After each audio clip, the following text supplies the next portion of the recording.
ఆయనకి ఇహపరాలు ఏవి ఆయనకు తెలియదండి. సరైనటువంటి భగవద్ అనుగ్రహం కూడా తనకి లేదు. నేను క్లారిటీ చెప్తున్నాను మీకు. ఎందుకంటే ఒక సన్యాసి అయినటువంటి వ్యక్తి ఎలా మాట్లాడాలనేది తెలిసిన వాడే ఇహంపరాలకి అధికారం ఉంటుంది. మేము ఇంక అల్పులం, వాళ్ళ ముందు మేము అల్పులమే, నేను కాదనట్లేదు. ఎందుకంటే ఆ సన్యాసాశ్రమాన్ని తీసుకున్నాడు. అతని ఉన్నటువంటి చరిత్ర, విజయవాడలో అతను ఎలా టైపిస్ట్గా ఉన్నాడు, ఎలాంటి పనులు చేశాడు అనే విషయం మాకు తెలుసు. ఎందుకంటే చరిత్ర మేము కూడా చూస్తాం కదా. మరి నల్గొండ జిల్లాలో రామగిరిట అనేటువంటి దేవాలయంలో, నల్గొండ పట్టణంలో రామగిరి దేవాలయంలో రామగిరి అనే రామాలయం ఉంది ఒకటి. అందులో మేము కూడా సేవ చేశాం. చిన్నజీయర స్వామికి మేము కూడా సేవ చేశాం. పెద్ద జీయర స్వామి కూడా వచ్చేటప్పటికి ఆండాలమ్మ కళ్యాణంలో మేము అందరం పాలు పంచుకున్నాం. మరి అలాంటిది అప్పుడున్నటువంటి ఒక భావ వ్యక్తీకరణ, మరి ఆ వ్యక్తికి ఎందుకో మరి సన్యాసాశ్రమం తర్వాత ద్వేషభావం పెరిగిపోయింది. దానికి విపరీత ద్వేషం పెంచుకుంటున్నాడు.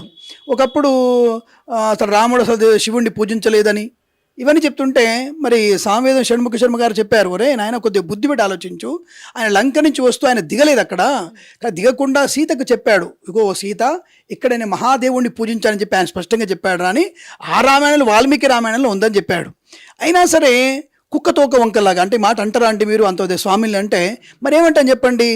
శివుడు అంటే ద్వేషము, శివుడు లేడు అని చెప్పేసి మనకి మాట్లాడడం, శివుడు ఎక్కడ లేడని చెప్పడం మాట్లాడడం, అది పోయి శంకరాచార్య స్వామి వారిని సాక్షాత్తుగా భగవంతుడు స్వరూపమైన, సాక్షాత్ భగవత్ స్వరూపమైన ఆయన పుట్టుక ఎక్కడ, ఆయన గాలికి కూడా గాలికి సరిపోయినటువంటి మీరెక్కడ స్వామి, ఆలోచించుకోండి ఒకసారి. ఇప్పుడు మేమున్నాం, నేను వెంకటేశ్వర స్వామిని ఇలవేల్పుగా పెంచుకుంటూ పూజిస్తాం మేము. అలాగే శ్రీశైలంలో మల్లికార్జును మేము పూజిస్తాం మేము.